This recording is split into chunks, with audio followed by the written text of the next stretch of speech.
que coisa boa, que coisa boa. Queridos, talvez você esteja nos visitando hoje, não está tão adaptado aos nossos cultos, aos nossos encontros, mas nem sempre, na verdade, tem se tornado cada vez mais frequente, isso tem deixado a gente muito feliz, mas nem sempre a nossa estrutura de música é tão completa, né? E quando fica assim completa é um negócio diferente demais, né?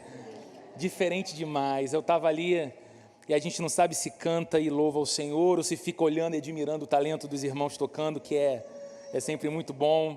Alegria enorme ter gente tão querida com a gente, mais uma vez, servindo ao Senhor na música. Eu quero convidar você a abrir a sua Bíblia na carta que o apóstolo Paulo escreveu aos Efésios, no capítulo 5.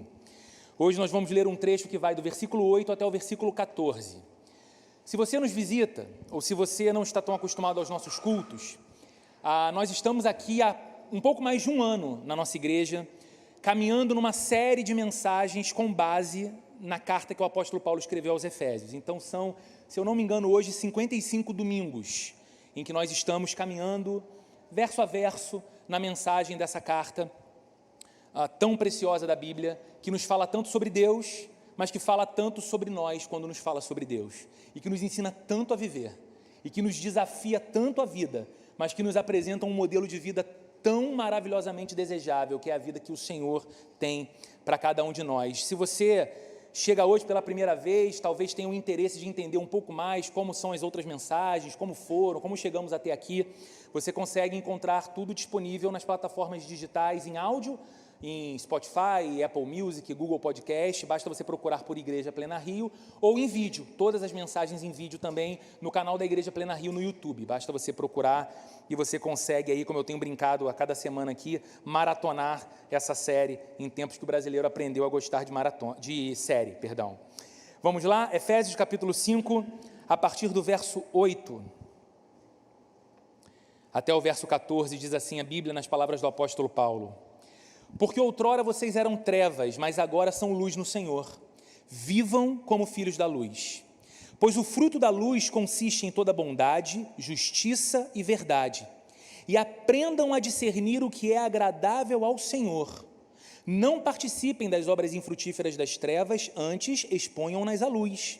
Porque aquilo que eles fazem em oculto, até mencionar é vergonhoso.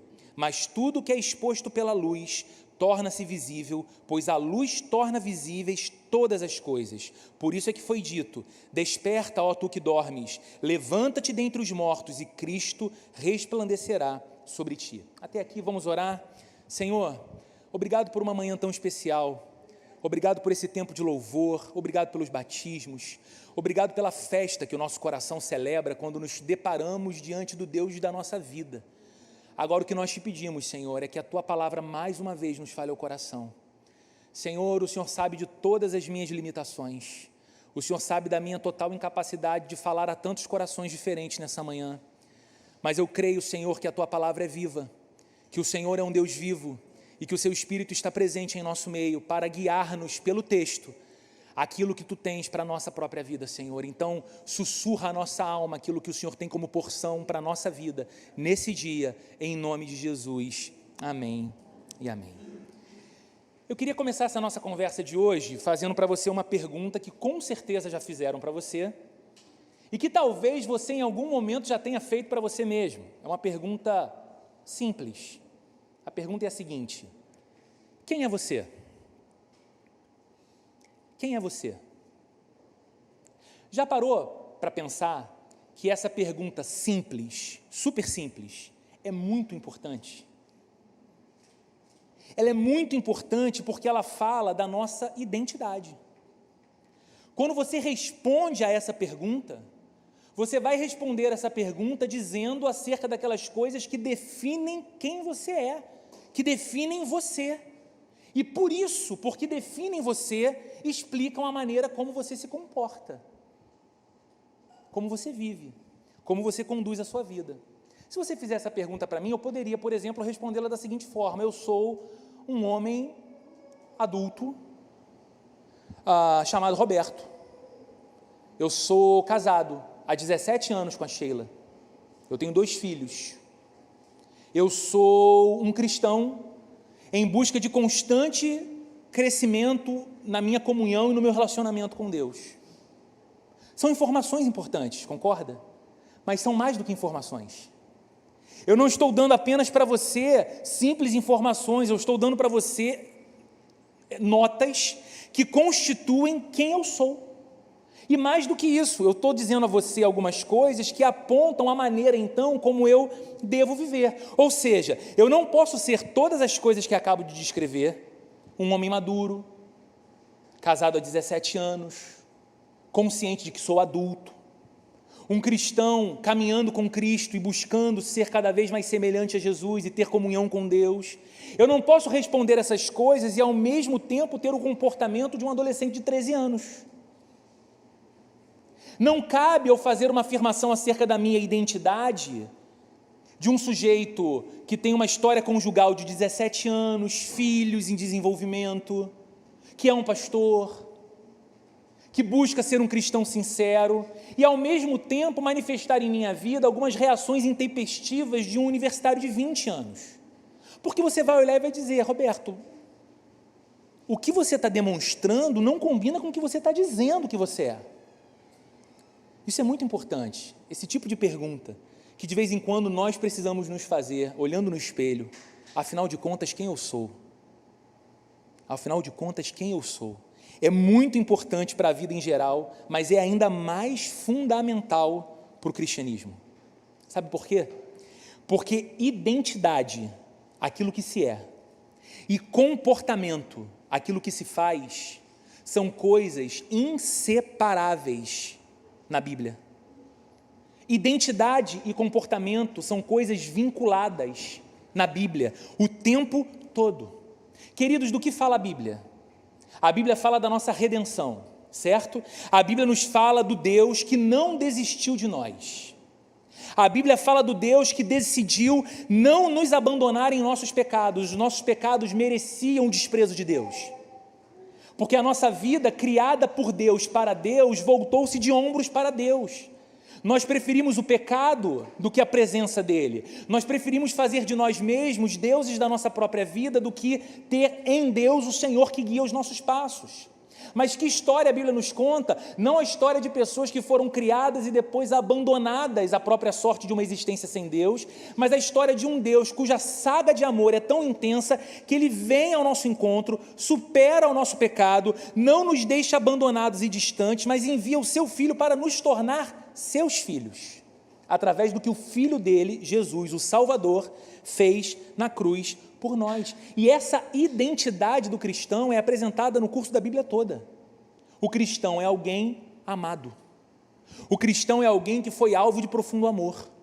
O cristão é alguém que foi visto por Deus com graça. O cristão é alguém que recebeu de Deus misericórdia, e isso o define, quem ele é. Eu sou um cristão, e quando digo sou um cristão, estas coisas vêm a meu respeito, estas coisas me definem. Só que quando a Bíblia fala dessa nossa identidade, ela usa tudo isso para depois dizer também como deve ser a vida de quem recebeu essa nova identidade. O tempo todo a Bíblia está então apenas não afirmando quem você é em Deus. A Bíblia está o tempo todo afirmando quem você é em Deus e, por causa disso, como você vive com Deus no seu dia a dia.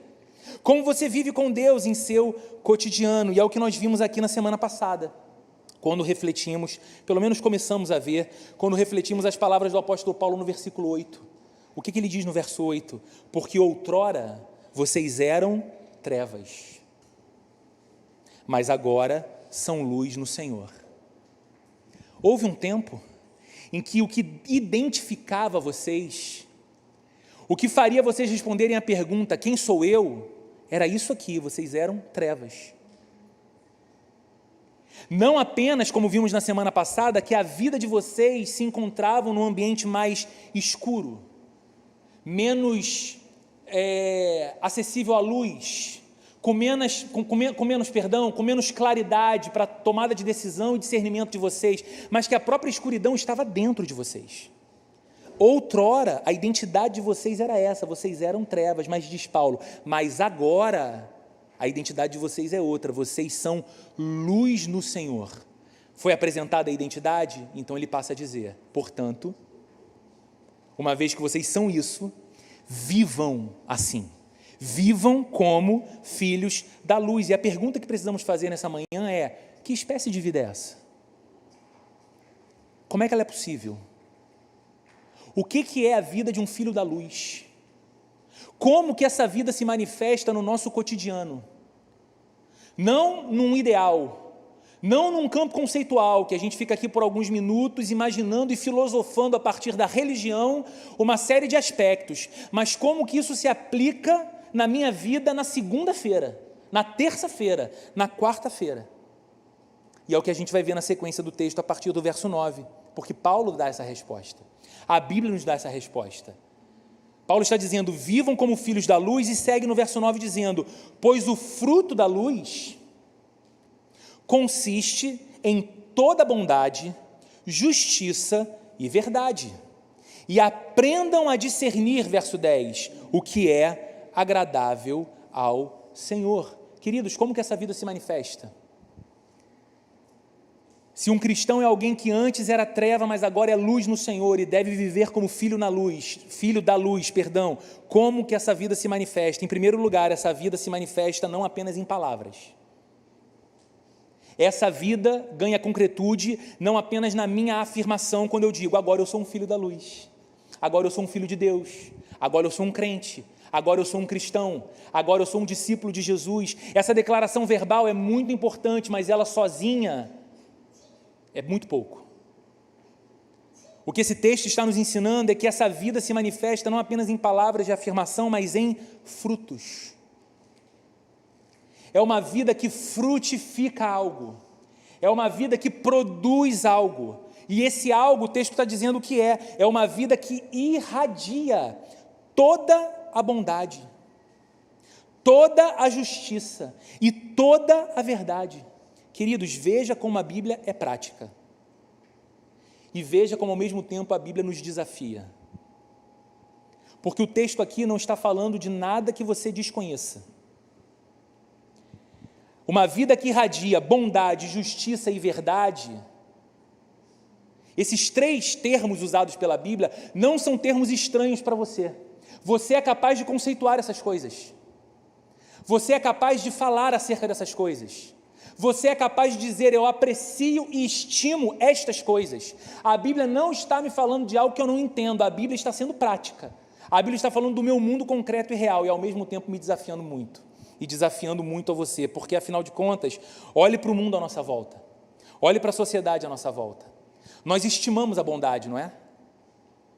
Eu acredito que não tem ninguém aqui em são estado de consciência que vai dizer o seguinte: não, por mim, quanto mais mal, melhor. Você não é assim. Você olha para as notícias, você vê o que acontece ao redor do mundo, você vê o que se desenvolve na vida das pessoas, e você é muito mais propenso a desejar o bem, aquilo que é bom, do que aquilo que é mal. Não é verdade? A gente estima a bondade, mas nós vemos o avanço do mal, não vemos? Olha para a sociedade que a gente vive. Nós falamos de bondade, nós proclamamos bondade, nós fazemos manifestações públicas pedindo coisas que são importantes, mas olhe na essência o nosso mundo e sociedade se a gente não percebe o progresso do mal. Não é que ele está estagnado no mesmo lugar e o bem não está combatendo, é que a sensação que nós temos é que ele, o mal, progride, avança, ganha campo, ganha terreno, ganha famílias, ganha cidades, ganha corações. Olhe para o mundo à nossa volta, nós admiramos a justiça, não é? Nós temos organizações diversas para pleitear o direito, para defender a justiça. Isso é muito importante na sociedade. No entanto, nós testemunhamos muitas injustiças. O fato de termos apego por aquilo que é justo, o fato de valorizarmos a justiça, o fato de esperarmos justiça, não muda o que nós percebemos no mundo à nossa volta, em que a injustiça se manifesta, e se manifesta muito. E sabe o que é pior? Talvez você tenha a necessidade de dizer, com a sinceridade do seu coração: muitas vezes eu sou o causador de uma injustiça. Aprecio tanto o que é justo, tento defender tanto o que é justo, falo tanto da importância da justiça, mas cometo injustiça. Olhe para o mundo à nossa volta e a sociedade em que vivemos, Engano e falsidade parecem não mais causar estranheza nas pessoas, não é? Parece que nos acostumamos a um mundo de mentiras. A gente fala sobre autenticidade. Quantas pessoas você já escutou dizendo, com orgulho a respeito de si mesmas, eu sou muito autêntico, eu sou muito autêntica, eu falo o que eu penso, eu falo o que eu sinto, eu vivo como eu quero. E a gente tem meio que uma pregação popular nos nossos dias sobre isso, o lugar maravilhoso da autenticidade. No entanto, a gente vive num mundo de mentira, em que as pessoas enganam, em que as pessoas mentem, em que as pessoas ficam tapeando o tempo todo. Onde está essa autenticidade?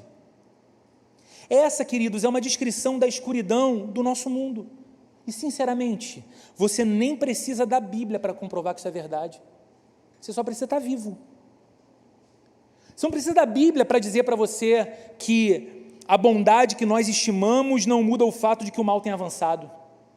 Você não precisa da Bíblia dizendo para você que a justiça que nós valorizamos não muda o fato de que há crescente injustiça no mundo. Você não precisa da Bíblia dizendo para você que, a despeito da verdade ser considerada por qualquer um de nós uma virtude admirável, nós vivemos num mundo em que as pessoas mentem descaradamente, enganam e falseiam descaradamente. Você basta estar vivo para perceber isso. Basta você ter acesso aos noticiários do dia a dia, perceber a realidade que nos cerca, mas aqui entra a Bíblia. A Bíblia está dizendo que essa vida que a gente olha do lado de fora e que a gente se percebe inserido e que nos parece tão comum e que nos parece gerar o sentimento de dizer, olha, é isso mesmo. No final de contas, é isso que a gente tem. É o que tem para hoje, é o que tem para a vida. A Bíblia está dizendo que não é essa vida idealizada pelo Deus Criador. E mais ainda, a Bíblia nesse texto está nos dizendo que essa não é a espécie de vida esperada para os cristãos. Lembre, Paulo está escrevendo para uma igreja. Paulo está escrevendo para crentes, membros de uma igreja na cidade de Éfeso, para aqueles homens e mulheres que são descritos nesse texto como agora luz no Senhor e chamados a viver como filhos da luz. Então, queridos, a vida de um cristão, antes, ela deve frutificar em toda a bondade. E é aqui que eu digo o quanto a Bíblia nos desafia. A primeira palavra que Paulo usa aqui é bondade. Quanto mais o mal nos cerca, quanto mais o mal avança, quanto mais a coisa se torna sombria e difícil e assustadora e temerosa, e quanto mais a sensação que nos vem ao coração é de que apenas aqueles que conduzem a sua vida com maldade se sobrepõem e se sobressaem, a Bíblia está dizendo que a vida de um cristão deve frutificar em toda a bondade. Por quê? Porque ele caminha, segue e ama ao Cristo que é bom. E nessa caminhada como um discípulo de Jesus, nesse caminho progressivo de se tornar cada vez mais semelhante com Jesus, é inevitável que a bondade que ele vê em Jesus se reflita também em sua vida. E é inevitável que o seu coração se sinta frontalmente incomodado com o progresso do mal, quando ele se depara com aquele que é todo bem, que é o seu Senhor e o seu Salvador, Jesus Cristo. Então perceba o que a Bíblia está dizendo para a gente aqui. Vivam como filhos da luz. Como? Frutificando em toda bondade. Não quando vocês encontram um terreno propício para a bondade, mas sobretudo num solo hostil como é o mundo em que vocês vivem, porque vocês são filhos da luz. Vivam como filhos da luz. A vida de um cristão deve também frutificar em toda a justiça. Olha que coisa, gente. O cristão sabe que Deus é reto. Um cristão sabe que Deus é justo. E o cristão é alguém que sabe que Deus o chamou para que ele praticasse a justiça e andasse na justiça, mesmo quando a justiça não parece conveniente ou vantajosa. Mesmo quando agir injustamente, falar injustamente, proceder injustamente, nos parece, numa primeira mão, trazer alguns benefícios e vantagens imediatos. Nós não pautamos mais a nossa vida por esse paradigma de recompensa imediata.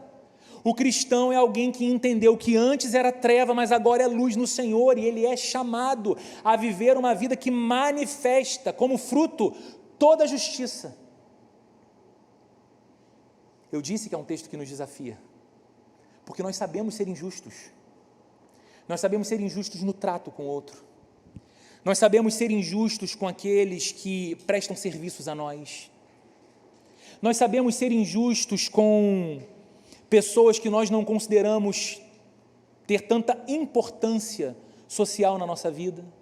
Nós sabemos ser injustos com pessoas que nós sequer conhecemos direitos, mas tecemos os mais profundos comentários acerca daquilo que a gente consegue capturar e enxergar da vida.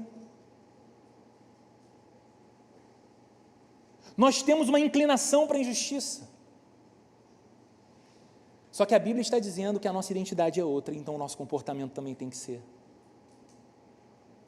A vida do cristão deve ainda frutificar, não apenas em toda justiça e em toda bondade, mas frutificar em toda a verdade. Não é isso que diz o texto que lemos no verso 9? Pois o fruto da luz consiste em toda bondade, justiça e verdade. O cristão, talvez diferente do homem comum desse mundo, não regenerado por Deus, não alcançado pela obra da cruz ainda, não tendo seu coração trocado pela obra do Espírito Santo, o cristão é alguém que não se afeiçoa ao engano e às mentiras. O cristão é alguém que viu os seus afetos, todos eles cativados por aquele Deus que é pura verdade, por aquele Deus em que não há sombra de variação em seu caráter santo, para aquele Deus cuja palavra, o sim é sim e o não é não.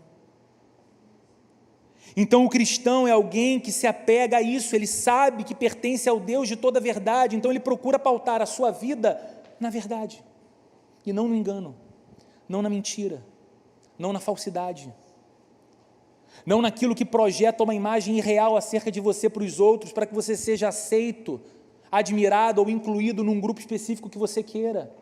O cristão é alguém que entendeu que aquele ser que tinha todos os motivos para não aceitá-lo e bani-lo de sua presença para sempre, que é o Santo Deus, o aceitou e o acolheu e disse: eu não te rejeito, eu te trato como filho, eu te trato como filha. E o cristão então entendeu que essa é a mais profunda identidade do seu ser. Ele não vai agora, em nome de uma aceitação de terceiras pessoas, negar a sua essência, negar a sua verdade, o seu apego ao Deus verdadeiro para ser aceito num outro grupo qualquer, ou para viver da forma que a expectativa de outro grupo projeta para ele ou para ela.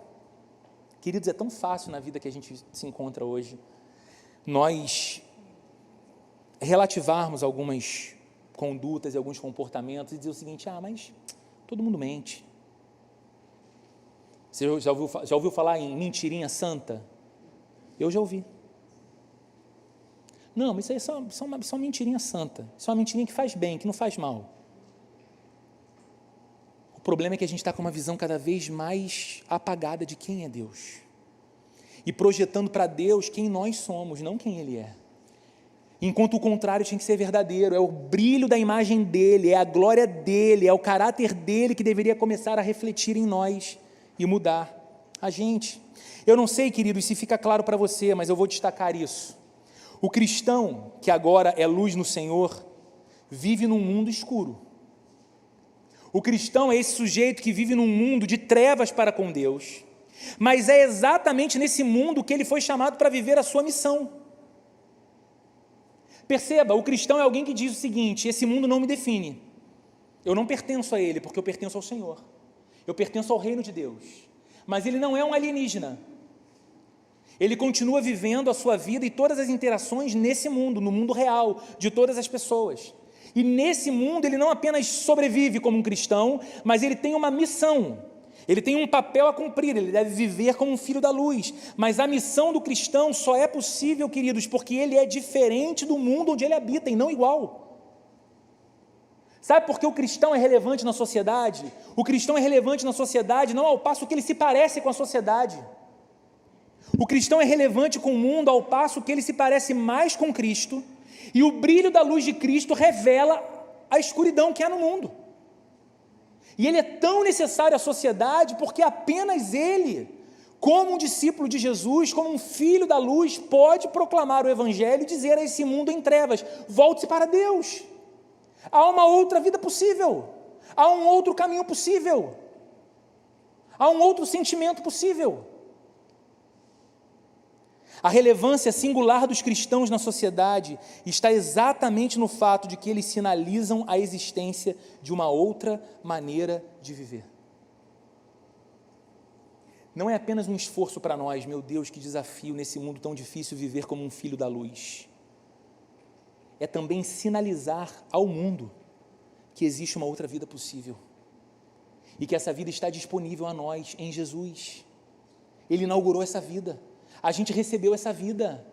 É lembrar de novo do verso 8, Paulo dizendo: outrora vocês eram trevas, agora não, agora vocês são luz no Senhor. Tudo mudou, então vivam nessa nova identidade. É por isso que nós recorremos, queridos, regularmente ao discernimento. Olha o que Paulo diz nos versos 10 e 11. E aprendam a discernir o que é agradável ao Senhor. Aprendam a discernir o que é agradável ao Senhor. Não participem das obras infrutíferas das trevas, antes exponham-nas à luz. Queridos, esse é o outro fruto da luz que nós devemos manifestar. Discernimento espiritual. Você não pode esperar da sociedade que não teve um encontro com Cristo, que ela tenha discernimento espiritual. Você pode esperar da sociedade que ela tenha prudência, você pode esperar da sociedade que ela tenha inteligência, você pode esperar da sociedade que ela tenha desenvolvimento tecnológico, científico, filosófico. Você pode esperar da sociedade muitas coisas que são inerentes ao ser humano, mas você não pode esperar progresso espiritual, sabedoria espiritual de quem é um morto espiritual, como diz a Bíblia. E aqui está o texto dizendo que nós precisamos aprender a discernir o que é agradável ao nosso Deus. Discernimento espiritual. Qual é o nosso parâmetro para a vida, queridos? Como filhos de Deus, o nosso parâmetro é que nós queremos viver e nós queremos praticar apenas aquilo que é agradável ao nosso Deus. Eu sei que é difícil. E talvez você não tenha feito porque não seria sincero fazer. Mas esse é o tipo de afirmação que caberia a você e a mim encerrar com um amém. Nós queremos viver e praticar apenas aquilo que é agradável ao nosso Deus. E se a gente transforma isso em pergunta, talvez o desafio fique maior, né? Nós queremos viver e praticar apenas aquilo que é agradável ao nosso Deus? Ou a gente está cantando ainda aquele antigo hit, tô nem aí, para o que Deus pensa, para o que Deus quer, eu vou fazer da minha vida o que eu quero. Sabe, queridos, isso é o que nós podemos chamar de vida de adoração. Quando tudo aquilo que eu quero viver, quando tudo aquilo que eu quero praticar, parte de uma intenção muito sincera de que seja agradável ao Deus da minha vida. Eu quero agradá-lo. Por que eu quero agradá-lo? Porque eu não conheço ser mais doce do que Ele. Eu quero agradá-lo. Por que eu quero agradá-lo? Porque eu não conheço ser mais digno do que Ele. Eu quero viver para glorificá-lo. Por que eu quero fazer isso? Porque não há nada que se compare a Deus em mais ninguém. O que eu achei nele eu não encontrei em mais ninguém. A graça que eu vi nele eu não vi em mais ninguém. A misericórdia que me abraçou por ele eu não fui abraçado por mais ninguém. Ninguém mais é digno além dele. Então todos os esforços da minha vida me farão discernir todos os dias para que eu viva de modo agradável ao nosso Deus. E isso é adoração, não só quando a gente canta, mas quando a gente vive. Quando o desejo mais forte do meu ser é colocar um sorriso na face do meu Deus. Quando o desejo mais forte do meu ser é agradá-lo com aquilo que eu falo, é agradá-lo com aquilo que eu faço, é dar a Ele a minha vida inteira em louvor. Não 30 minutos. Não algumas canções, não olhos fechados e mãos erguidas num domingo de manhã apenas, mas entregar a Ele cada ato, entregar a Ele o início do meu trabalho, entregar a Ele o bom dia do meu vizinho, entregar a Ele a forma como eu vou olhar e tratar o zelador do condomínio, entregar a Ele a maneira como eu olho para os meus filhos, penso no meu casamento, sou responsável com as minhas contas, tudo é para Ele. Porque eu não quero que absolutamente nada na minha vida deixe de agradá-lo. E isso, queridos, é forte o suficiente para impor os limites daquilo que eu devo ou não devo aprovar. esse desejo de agradar a Deus é forte o suficiente para impor os limites daquilo que eu devo ou não aprovar, aquilo que eu devo ou não praticar, e assim, seguindo o que Paulo fala no texto, eu vou fugir das obras infrutíferas das trevas. Pelo contrário, eu vou expô-las à luz, levá-las à luz, porque eu estou colocando todas as coisas diante de Deus. Nossa hora é avançada, eu preciso concluir, mas eu quero concluir dizendo o seguinte: é impossível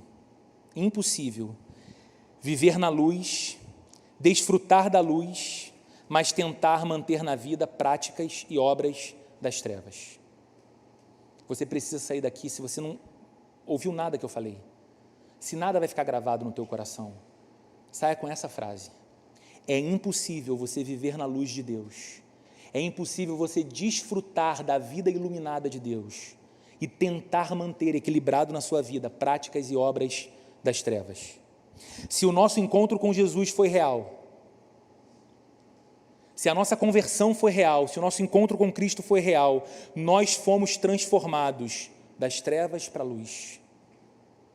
E essa transformação não é apenas uma mudança de lugar, nós passamos a amar a luz cada vez mais. O crescente desejo do nosso coração é viver como filhos da luz, amando tudo que é luz de Deus.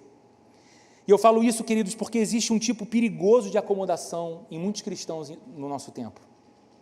Uma acomodação e uma espécie de apatia.